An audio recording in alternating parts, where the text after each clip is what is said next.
ferry and waving goodbye, tears. I mean, it can be so real. Again, I can relive it and talk about it. And we were all crying, Well, it was a hard time. Yeah. So. And at the same time, that part of our history has been hidden. I grew up in Texas. Oh. And I swear I didn't know anything at all about it until I moved to the Northwest. Oh, yes. And then I started doing some work with American Friends Service Committee and went, we did what? It was sort of like that. Yeah. And I was never taught anything about that, being raised in Texas. And I think there was a deliberate suppression of that information because we didn't want it disclosed, and the public didn't want to know. Exactly. So it just became a hidden part of. And then World War II. I mean, concentration camps get such a bad sort of connotation because Right. of the Nazis and genocide. Yes. It's sort of like, it's just one more step. Right. Beyond, Yeah. Once you gather people together, in the concentration camps, it's very easy to take the next step. And I think government officials, public in general. And I think the only reason why I agreed to participate in this sort of thing is so that it won't happen again. And I feel very strongly about that. Well, and I think you're right, because if we hide it, Yes. then it's something new, because we don't know what went That's- in the past. It will happen again. So I think that's true. I have this dilemma of whether to talk about it or to suppress it. And my inclination is to suppress it. But my head says, no, we've got to talk about what actually happened so that it doesn't happen again. And that's my goal is in all of this. And I think you're doing an excellent job, because your two books really, again, as I said before, they're so well written. They tell a story in beautiful language, and that alone interests people. And then people start questioning. This is real. This is not fiction. Yeah. It happened. Did it really happen? Exactly. Here in this country? Exactly. Yeah. So. Yeah. And for us on Vashon, I think because we're part of a group called Friends of Mukai, Oh, yes. trying to rebuild the Mukai Yes. agricultural complex, Right. is people on the island are beginning to realize there was a Japanese population, and they ran this and they did that. But I don't think people on Vashon have connected what happened to all of the Japanese residents on the West Coast with Vashon Island. And that's what we're hoping to do.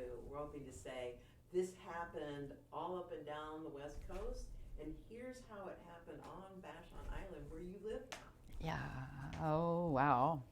So, Well, it'll be fascinating. It is fascinating for me to watch all of this unfold. And I want to just tell you again that if there's anything that I can do, if there's anything I can contribute, I'm more than happy to do that.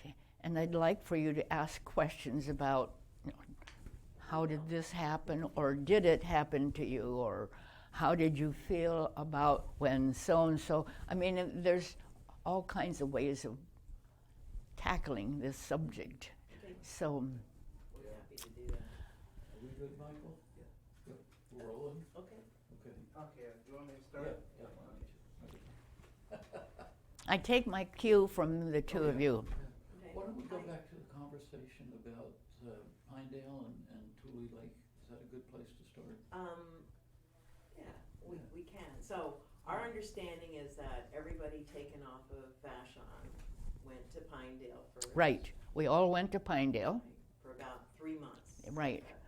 Yeah, it was May, June, July. It was in mid-July that we were to Tule Lake. Mm-hmm. And then everybody from Vashon then went to Tule Lake Right. and then stayed there for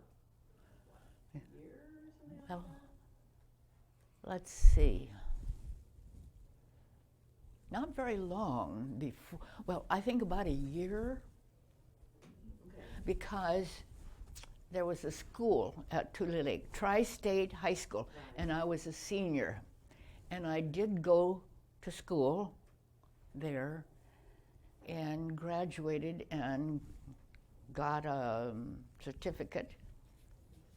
And then after that, there were the North and the South, especially the guys from LA and the boys from Seattle and Vashon, and there was a lot of conflict. I mean, beatings, and I can remember some parts of that where one of our, Henry Hoshi, you remember Henry Hoshi?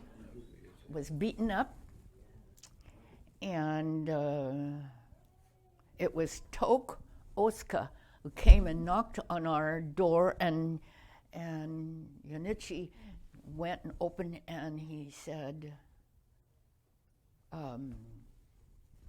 let's see, Tok. Anyway, somebody, one of our members, maybe it was Henry Hoshi, was beaten up, and Yoneichi vanished into the night, and here my mom and dad and I were going, oh my gosh, now what's going to happen? So why was there this problem between? The North and the South. Culturally, we were very different. The North would be like Seattle and Bainbridge and Vashon and Tacoma. Well, actually, Bainbridge must have gone south. So we're talking about Tacoma, Vashon, Kent, Auburn, that whole area. We were kind of lumped together, and the fellows from the south, LA and Fresno and those parts, and the north, and we had a north and south conflict. And I remember so vividly this one night, big knock on the door, and I think it was Tok Otsuka said, hey, Henry Hoshi was beaten up. So Yoneichi put on his clothes, and they vanished into the night. And Yoneichi told us about this afterwards, that Henry Hoshi had been saying, he was out and out pro-America, and the people from the South were, they were anti-America. So we had our own civil war. And Yoneichi was sort of caught in all of this. And, I'll never forget that night when Tok came, knocked on the door, and he opened Yoneichi went and opened the door, and he said, Henry Hoshi was beaten up. So Yoneichi and Tok went out, and they found the beating, and anyway, that was when the conflict between the North and the South became very real to our family. I'll bet. So Scary. very, very Worry scary. about yourselves and Yeah. Yoneichi and Yeah, here we are in a war situation, but then we had our own North and South conflict. So anyway, that's hard. So the people, like your family, moved out of Tule, and you went to Heart Mountain. we went to Heart Mountain. Right. So what went into the decision for people to move out of Tule and move somewhere else? That's a good question. Let me think a bit. Because you had the opportunity to go to any of the camps, right? I mean, you weren't assigned to go to Heart Mountain, were you? Or did you just Well, there was the camp in Salt Lake in Utah. That was an option. And Heart Mountain was an option. And the Yoshidas went to, I think the Yoshidas went to Utah. And we went to Heart Mountain. And from Heart Mountain, the Army came in and I think Yoneichi was caught up in the draft at that time. Right. And so we were at Heart Mountain when Yoneichi left to go into the Army, and that was the saddest period in our family. And I remember crying so hard as we watched Yoneichi leave our home, such as it was, and we saw him get on the bus with the other Nisei fellows who were going to be taken away to the in the service. And I remember my folks and I walked to the bus, and we watched as Yoneichi stepped onto the bus, and we approached the bus and found where he was sitting, and the three of us, were saying goodbye to him, and he was with the other fellows who were leaving for the service, and we were the families who were leaving, were left. I'll never forget how I felt during that period. And so here we saw Yoneichi get on the bus, and so we hurried up and saw him through the bus window. Here we are crying, he's crying, and then the bus pulls off and away. I mean, that scene is sort of indelibly printed in my head of what it felt like to have Yoneichi go to fight for the United States that was holding us prisoners in these internment camps. I mean, that was... I can't imagine what that felt like, or how you... The government had you fill out a questionnaire. Oh, yes. Is that right? Yeah. Did you talk a little bit about that period?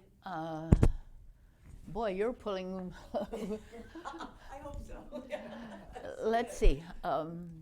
It was in February that we received these questionnaires, and there were two questions that we called the loyalty oath, and it required us to answer yes, yes, we will be loyal, or no, no, we will not. And some families put yes, no, or no, yes. I mean, it showed the degree of confusion because we had some sense of the implications of what would it mean based on how we answered these two questions. So late into this one night, the four of us wrestled with, how do you answer the question of loyalty to this country that was holding us prisoners while they were taking Yoneichi away to fight for this country that was holding us as prisoners. I mean, it was a gut-wrenching time, and I remember I was the outlier in our family. I didn't have any responsibility for I was about a senior in high school and didn't have the weight of the responsibility for anything yet. And we had this vigorous conversation about the loyalty oath and what does it mean. And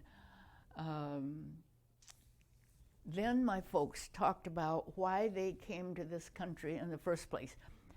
Papa Son came first, and what life was like for him as a farmer's son. He was about the fourth of 5 sons, and it was okay for the family for him to leave Japan and come to the United States because he was not son number 1. And how he started in Hawaii with the sugarcane fields, and then he went to the Klondike in Alaska and worked in the coal mines. And I remember him telling the story of one evening this white man came to him and said, "Harry, there's going to be a raid on the camp tonight. You guys better leave."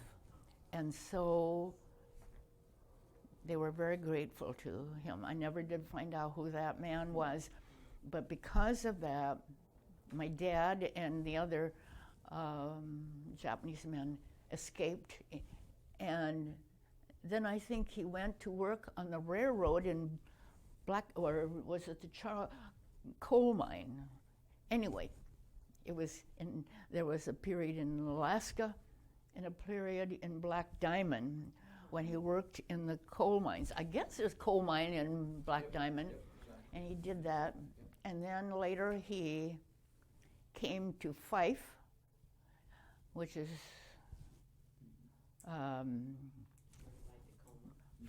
by Tacoma. And that's when he met the Yoshiokas, and that's where Yoneichi was born, with the Yoshiokas. And I remember they had a car or a truck or something, and I remember this Daichi was driving, and my mother was sitting here and I was sitting in the middle, and he had to go somewhere for some reason, and I don't remember why Mama Son and I were riding with him, but then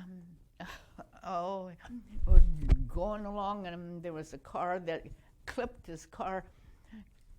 our car, and our car went kind of, I thought, oh my gosh, we're gonna crash, but we didn't somehow. I mean, it was just, I mean, these snatches of memory comes, yeah. Sorry, Mary, can you take that medallion thing off? The what? That little thing around your neck? This? Yeah. Sure. Banging into the microphone. Oh, okay. Thank you. So, now I forgot where we were. That's all right. I'm going to bring you back to the loyalty oath issue. And so your family said yes. Is that right? Right.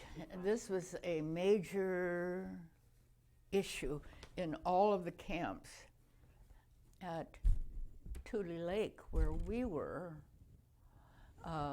there was a big group of people fellas from LA who were definitely no, and there was a group of fellows from the north, and I don't remember about Auburn or Seattle or anything, but all I remember is our community, Tok, Otsuka, and Yoneichi.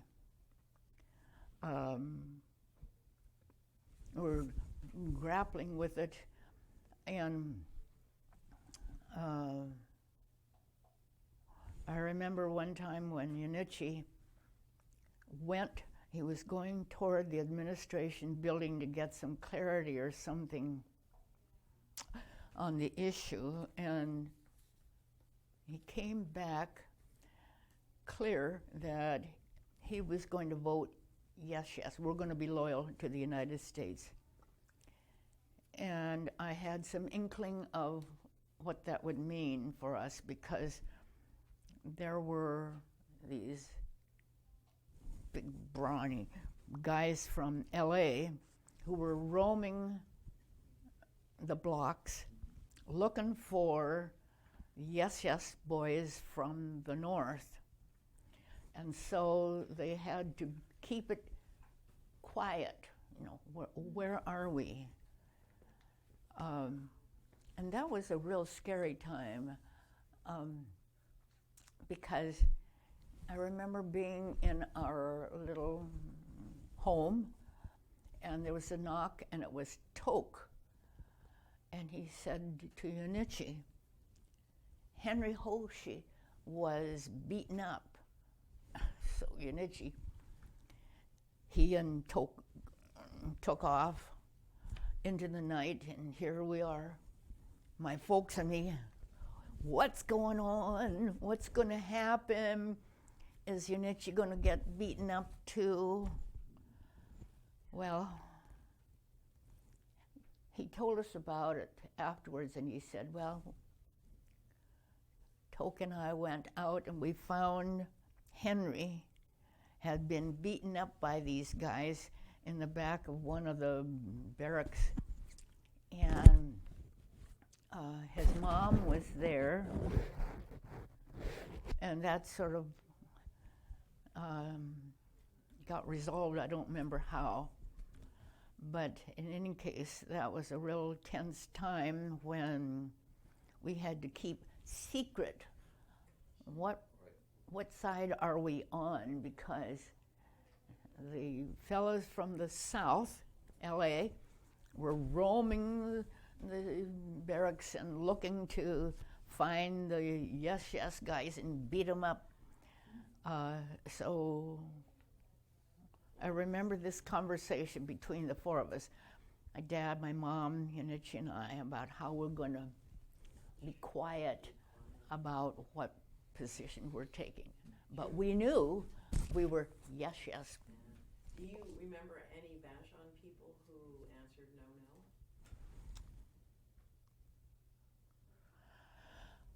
no? I don't. I think we kept this pretty quiet, because if we, Henry did. Henry lit out, Henry Hoshi was talking about how we should all vote yes. And the guys from the south came and beat him up one time. And so my folks in Yoneichi talked about, we're not going to talk about this.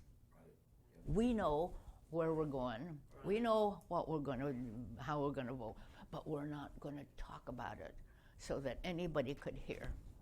Well, and looking at the history of all of this, it looks like after that loyalty oath, they decided that Tule Lake needed to be the camp where they would put all the, quote, disloyal people. That's right. But a number of Vashon people stayed at Tule Lake. They didn't move at that time. Right. Did they do that by choice, do you think? Or I have no idea. Okay. I really don't know. Maybe they were tired of moving around and And who could blame them? yeah. But I know that we talked about this quite vigorously, but in quiet. Right. We because people could hear. And so based on that, the four of us decided we would all vote yes. We're loyal to the United States. And based on that, we were, as a family, moved to Heart Mountain. And we thought we were safe, but there were no elements in Heart Mountain as well. So we knew that we had to keep our thoughts to ourselves. It was here that by this time I had graduated from Tri-State High School in Tule Lake. And so here we are in Heart Mountain, and I had a high school diploma, and I wanted to do something. So I went to the local hospital, the camp hospital, and met this very nice white nurse who was sort of the charge of the whole unit. And she saw my interest, and she gave me a pair of scissors, bandage scissors, which I still have. I've carried it in whatever purse I was carrying. I would always have that, the scissors. Isn't that funny? But, yeah, but that. That's the start of your nursing career. That It really was. Well, I decided, my mother and I talked about, what am I going to do? I've graduated from high school. And she said, well, there's the hospital. Maybe you can become a nurse's aide or something, which I did.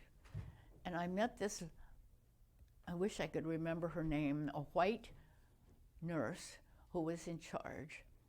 And she saw my aptitude and my interest. She's the one that gave me the scissors, which I still carry in my purse, whichever purse I'm carrying. It goes in there.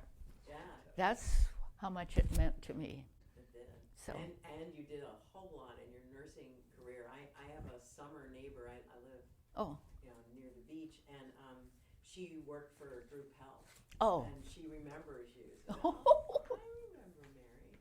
Because you worked around the emergency department. I was a manager of the emergency Right, department. okay. And I set up the consulting nurse service, which was new in that time. Right. So Which is I had a wonderful time at yeah. Group Health. I And loved you it. contributed. Yeah, I So did. much I had a lot of fun there. Yes. So was this nurse at the hospital the one that got you into the nurse training corps? She told you about that and got you the applications? Right. Things. She was the one that gave me the idea. So she really got you started. I wish I could remember her name. I can't, but she's the one that launched me on my career. Yeah. It's funny how things work like that. Yes. Now, something that I read in your book that at some point I would love to see is you said that you had a necklace that you made out of the shells from Tule. You still have that? I do. Somewhere among my stuff. Yes. Really These are tiny, tiny shells. And went to the canteen and got a real thin needle and some thread, and I thread this. So I have a necklace of shells that came from Tule Lake. Sometime we'll need to get a photo of you wearing your necklace sometime. I'll have to find it. I'll have to. Start looking, right? Oh. That'd be great. Yeah, I've moved so many times, and Yeah. so I will make a concerted effort to find that. That would be That'd be a great Yeah. photograph. So again, from my reading and Yeah. what you said in your book and my notes, Uh-huh. it looks like you went to nursing school. Michi was in the military, and your folks after the camp came back to Vashon, and Michi eventually got out and, Yes. and came back to Right. run the farm. He went to Italy, and fought with the 442nd and survived that. And he came back. And I remember I had asked for a leave, and we were together at Minidoka, Idaho, together at one time. And then my leave and Yoneichi's time to go overseas came at the same time. So we rode together from Twin Falls across the country, and I got off at Clinton. And I thought, as I waved to him, I knew he was going to go to Camp Blanding in Florida, and then it would be the next stop would have been the port of embarkation, and off to fight in Italy. So, you know, it was a hard time for the four of us.